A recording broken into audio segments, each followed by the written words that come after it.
AI isn't just for tech bros, it's for you too. Welcome to Yellow Now AI, the podcast that makes AI simple, practical, and useful for your everyday life.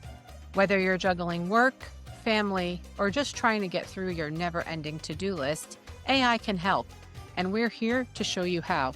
I'm Melek, a tech executive and serial entrepreneur. I'm Rima. I'm an author, entrepreneur, and an educator.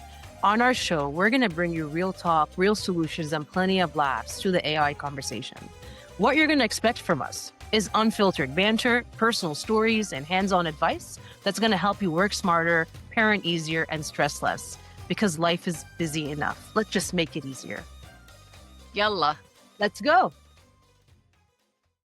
We're delighted to be here today with Rima, myself, and our esteemed first guest, Mr. James Barrood. James is somebody I have known for over 2 decades. I don't want to age himself or myself too much, but probably closer to 3 decades. And we're delighted to have Jim with us today talking about all things related to AI and why this matters to everybody. By way of background, Jim is one of the first people that I noticed having what we now call a portfolio career. Jim is a multi-hyphenate. He is an entrepreneur. He's an educator. He's an innovator. He's a connector. He's a host.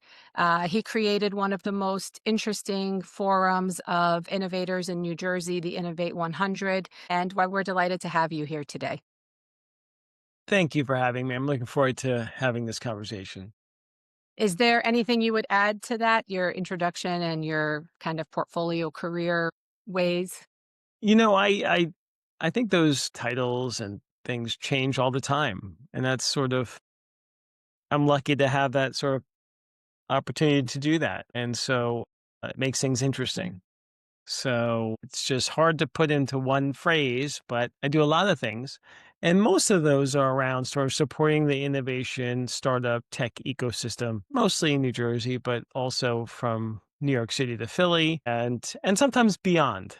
So it's a nice space to be in that's always changing. That's great. So, Rima, Yeah. you got to know Jim more recently, and we kind of were talking, brainstorming about what we wanted to cover, how we wanted to approach our audience with this episode. And for both of us, Jim really came to mind right away. And we wanted to tap into Jim's mind and get his inputs. And I know you were thinking that Jim had so many kind of eyes into different industries that our audience could learn from.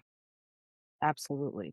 So Jim, I'm just going to start off by calling out the elephant in the room. So on a scale from Siri to Skynet from the Terminator, where AI becomes sentient and takes over and decides humans are the problem, how concerned should we really be about AI taking over our jobs or taking over, period? I think it's probably between 5 and 7. It depends on the industry. Although that's even changing, right? If you're in a service industry that you like a carpenter, you're probably in good shape. Let's Mhm. just leave it at that. If you are a entry level worker, which has been in the news lately, and that job can be automated or taken over by AI or AI agents, that's a little more concerning, right?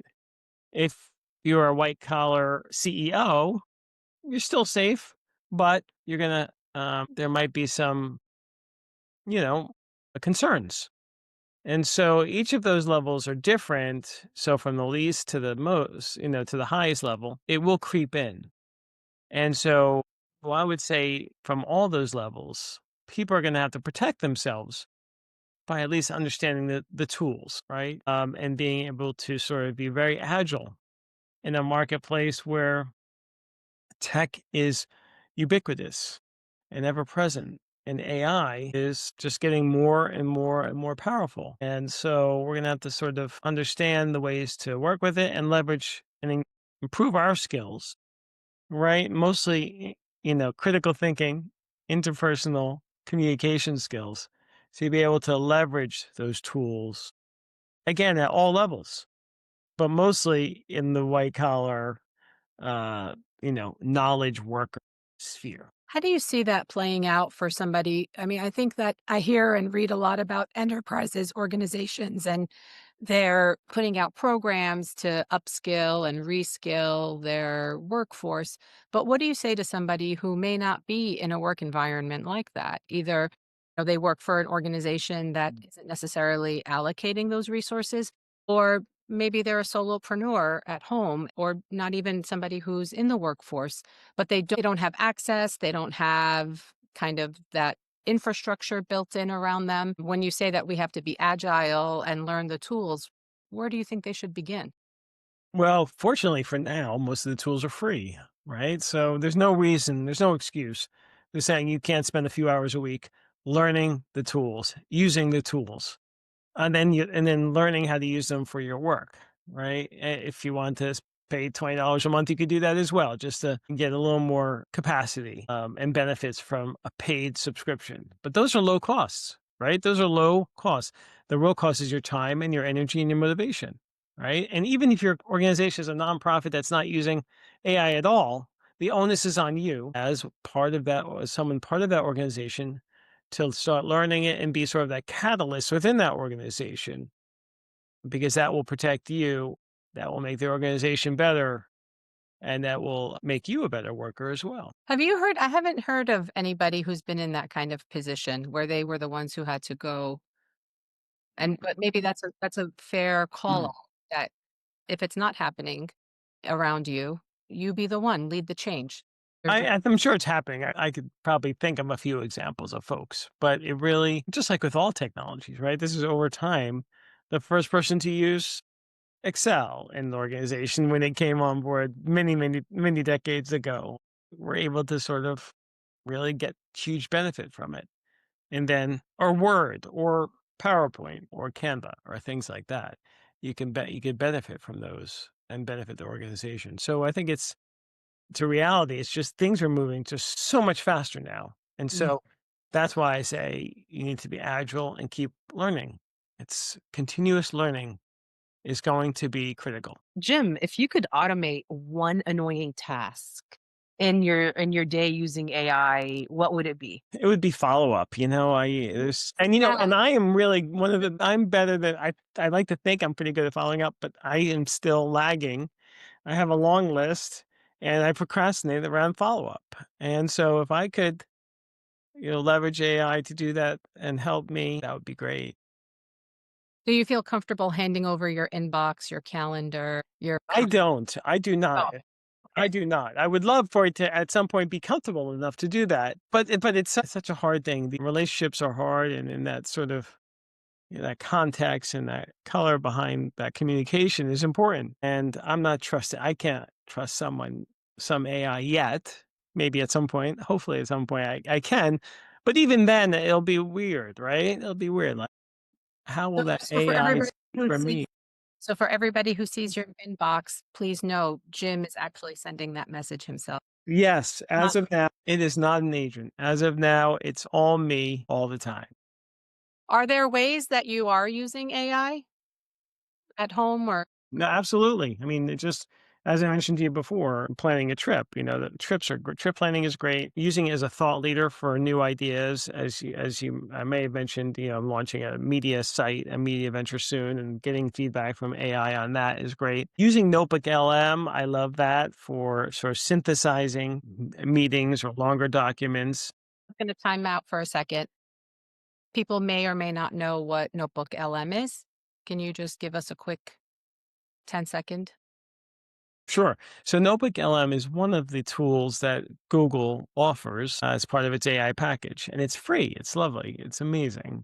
And you could take any long conversation, you could take a book, you could take a research paper, anything, and it put it through the system, upload it, even a big YouTube video, and it will synthesize it in different formats. One is table of contents, briefing, FAQs.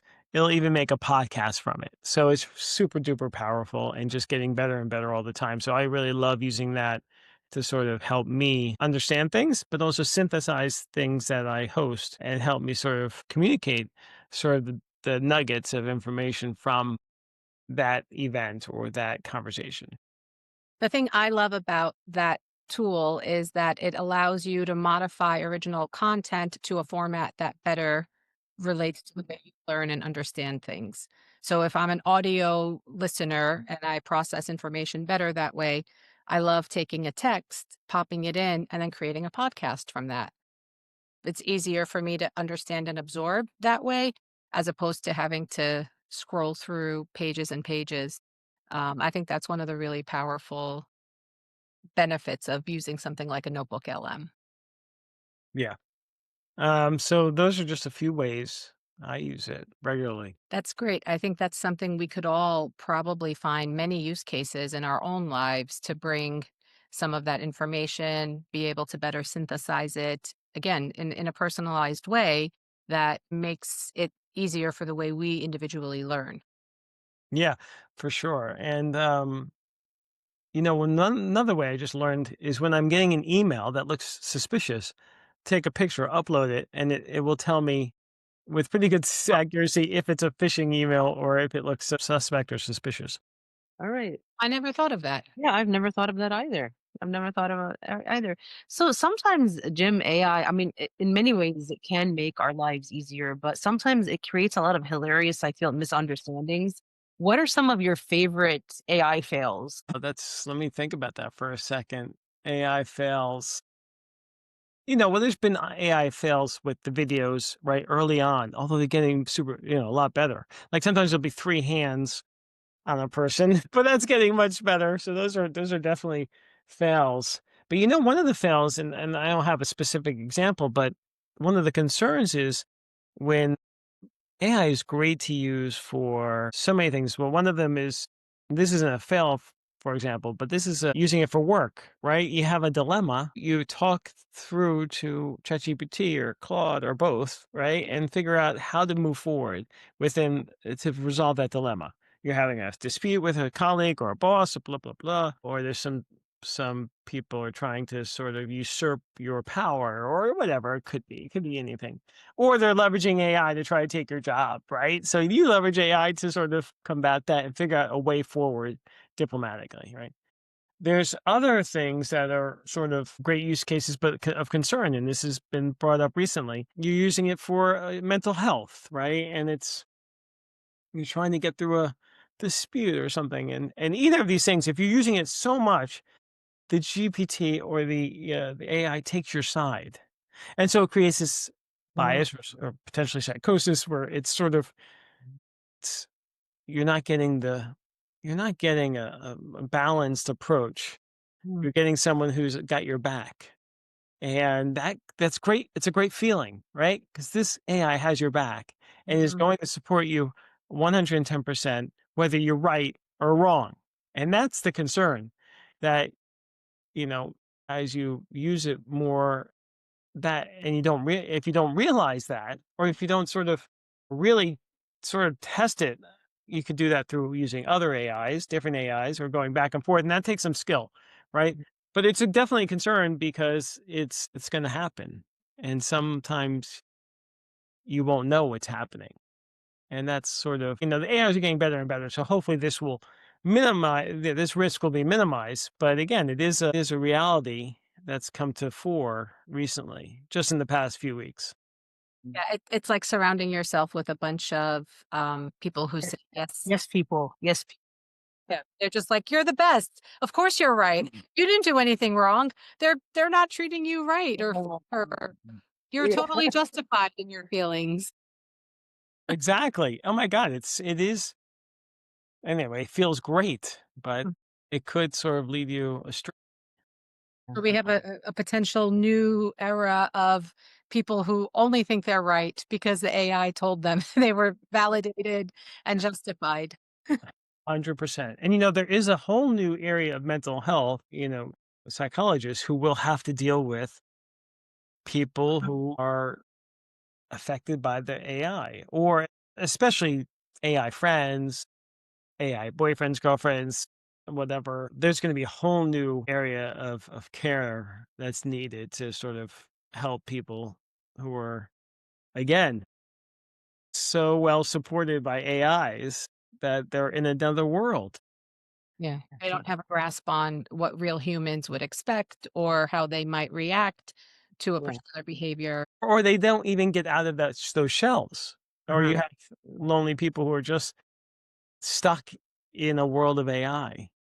Think about that for a second. Mm. And then they go down a rabbit hole or they just can't get out. I mean, that's an extreme case, but the other case is they're not dealing with real people well and they're having issues with interpersonal relationships. Mhm. Isn't that one of the most kind of powerful, rewarding things as a human when you do have these areas of conflict or disagreement, being able to like work through that friction with these people, whoever they are, whatever that dynamic of a relationship is. And then you think, like you're saying, if you remove that element of friction because you don't put yourself or you really limit your exposure to that friction with people or with, even business interactions. I think about some of my son's friends, teenagers, not wanting to make a phone call to a restaurant to place an order, just going through an app because why do I have to talk to somebody? And I don't want to talk to somebody. Let me just,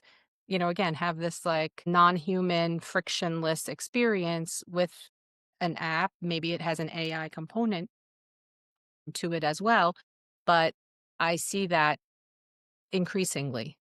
And I wonder, like, to your point, how does that affect your psychology and the way you think about yourself and the way you relate to people because you haven't had that kind of friction, right? The AI, the apps, they're going to give you that.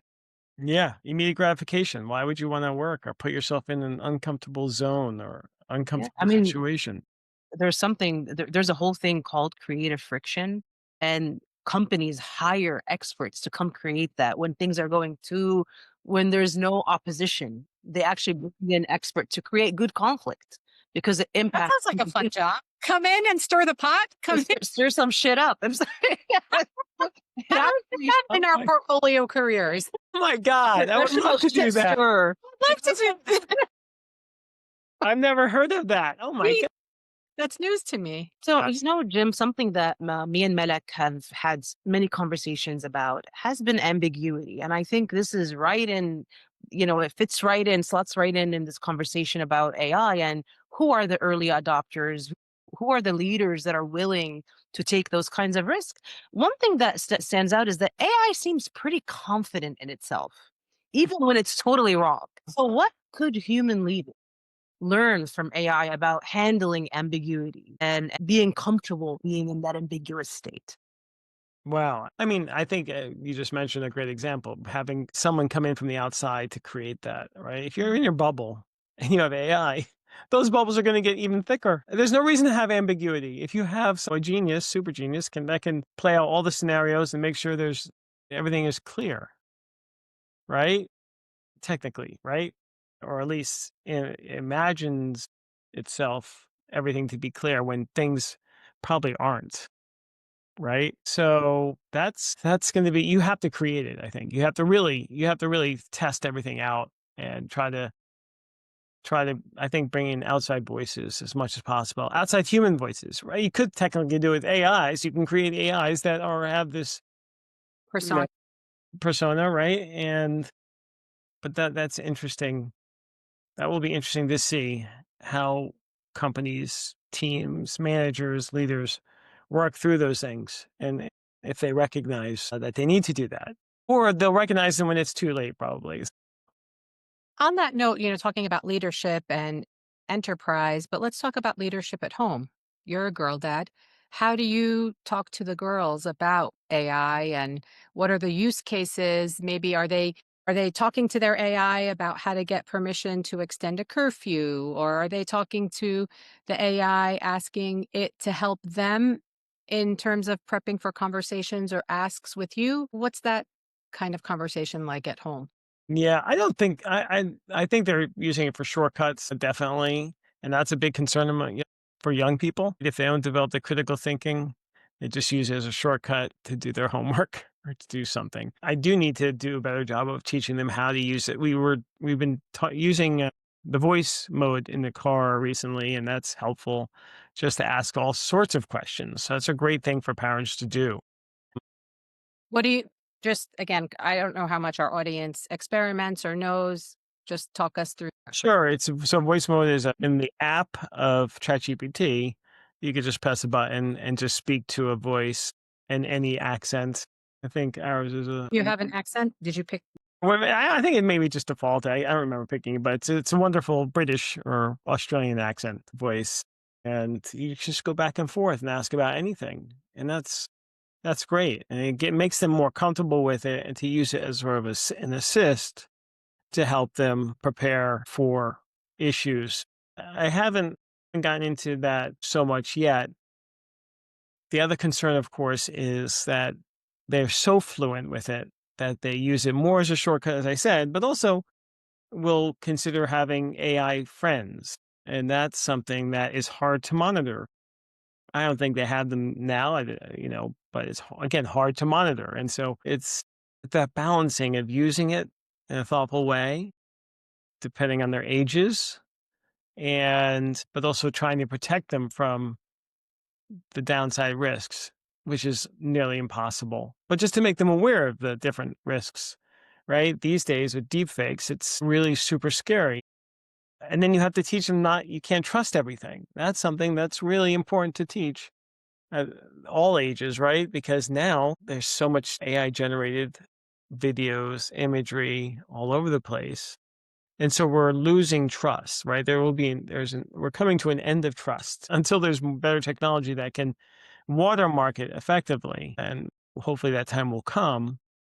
But it is a concern from this day forward, unfortunately, that thi- things may not appear and probably won't appear to be what they truly are. Have you heard of families instituting or like a safe word or a code word in case of this kind of deep fake showing up, and have that family has in advance had a conversation about a safe word or an authenticator word to prove that it is in fact your dad or your sister who is making the call and asking for help? It truly is them.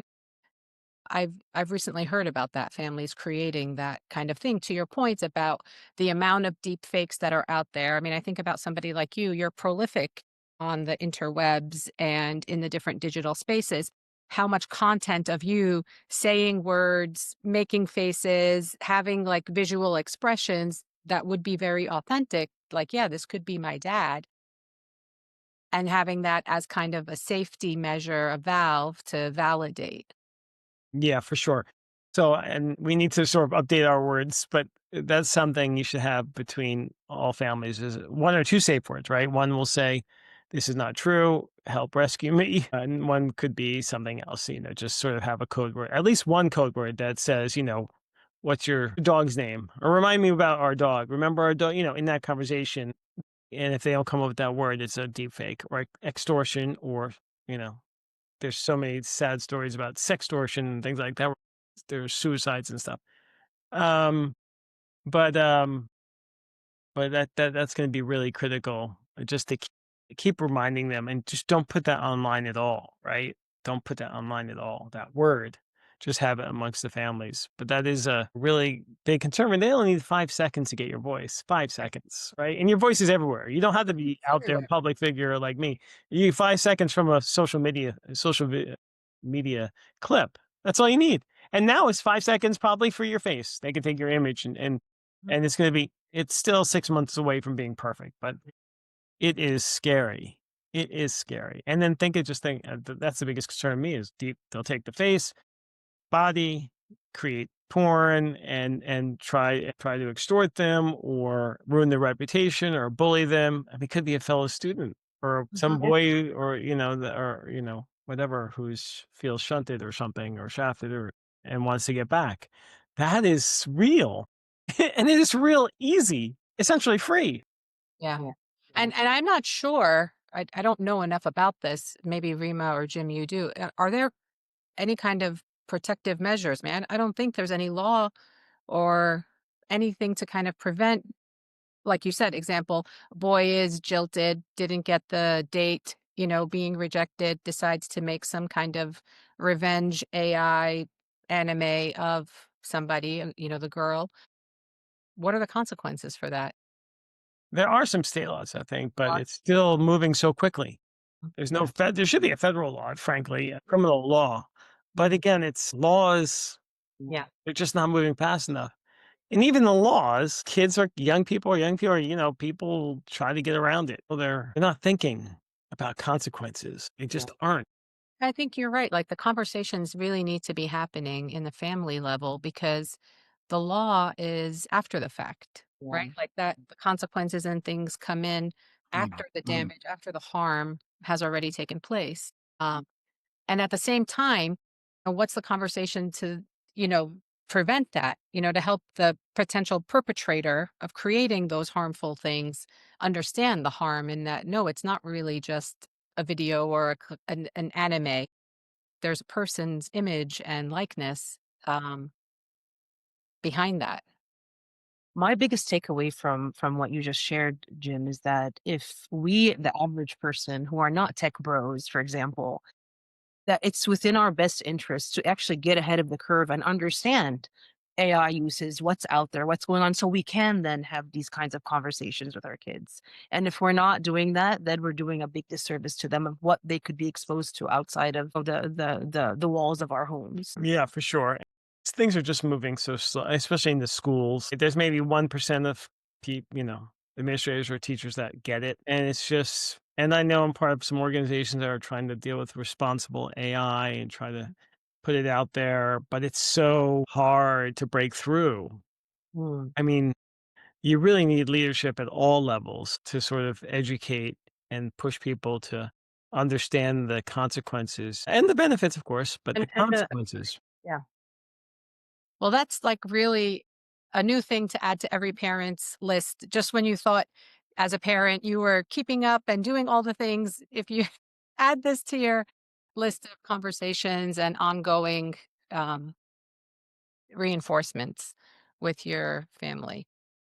For sure. For sure. Rima, anything else for Jim I before think we I shift into our exciting features? I think Jim has given us a lot to think about, so we can shift to our next piece. Melek, go for it. All right, Jim, this is a standard thing that we are doing with all of our guests because we think our audience is dying to know a little more about you as an individual. Tell us what's one thing in your life right now that AI is making better, that you're using AI to make better? I say travel plans because, Travel. it's the summertime traveling. I want to get all the insights as possible. And it is really just lovely how it's making the planning so much easier and so much more fun. Okay, that's great. All right, next question is we want to know we're snackers. What's your go to snack? It is Bing cherry time in this household. I love Bing cherries and Like it's fresh. relatively fresh Bing cherries. I love So Bing cherries. So that is my snack of the time right now. Do the yellow ones count as Bing or is it I don't think not as I mean, they're okay, I'll take them, but they're not as good. not as good as Bing exclusively means like the dark red. Dark Very. those luscious dark red ones, they're so juicy. I love them. You're on the Bing cherry train too, Rima? Yeah, that's the only fruit that I would eat actually. Stop. I'm not a fruit eater. Yes. You're not a fruit person? Nope, never. Nope. I can't relate to that. Cherries are the only time I break that rule. And I'm like, I'm sitting there with the cherries. I'm like, please, this is just so yummy. My god. I can't believe I didn't know that. There you go. Jim, final question. Rima and I, we have bags. We carry bags around to schlep all of our stuff. Some guys carry bags, some don't. And sometimes the guys will default to their cars to keep, whatever essentials they need with them. Are you a bag guy? Not a bag guy. Not a bag guy. So are you a car guy? Do you keep stuff in the car? I do. That's Okay. my home. Tell us one essential, unique thing that you keep must have all the time with you in your car. I keep baby wipes right under my front seat. I love that. Comes in so many times, so handy for everything and anything. Because I have kids and they're messy, and I have to send those wipes to the back, or I'll wipe off all the dust on my, or I'll just wash my hands when I don't feel like using Purell because it's, Purell is annoying sometimes. So I use it for everything. And it's just so convenient. And it's just sort of a vestige from the young years of my kids, right? I just kept getting these baby wipes. That is 100%. an essential, especially in a country where bidets are not normalized. Bidets Yes. are these toilet-looking things in other countries where you get to wash your butts. That doesn't exist in the United States. So yes, guys, are you listening? Listen up. This is a very important takeaway. Normalize wipes Normalize wipes for multiple use cases, not just the traditional cleaning the butt, but also wiping down for everything. for everything. But I love that. I think that should be a standard operating procedure, Jim. Thank you. Thank you, Jim. You're welcome. It's been fantastic having you. You've certainly shed tremendous light on various AI topics for certainly Rima and myself and our audience by extension. Thank you so much for sharing of yourself and of your insights. And if people want to learn more about you, where can they go to keep up with all the portfolio career things that you're doing? Probably LinkedIn is the best. Just there's only one James Barrood, so it's easy. Okay. And that's spell it for our audience. Barrood. Okay. Very good. Jim, thank you again. Thank you. It's been a pleasure. Thank you, Jim, for illuminating the particularities of what it means to be human. Thank you.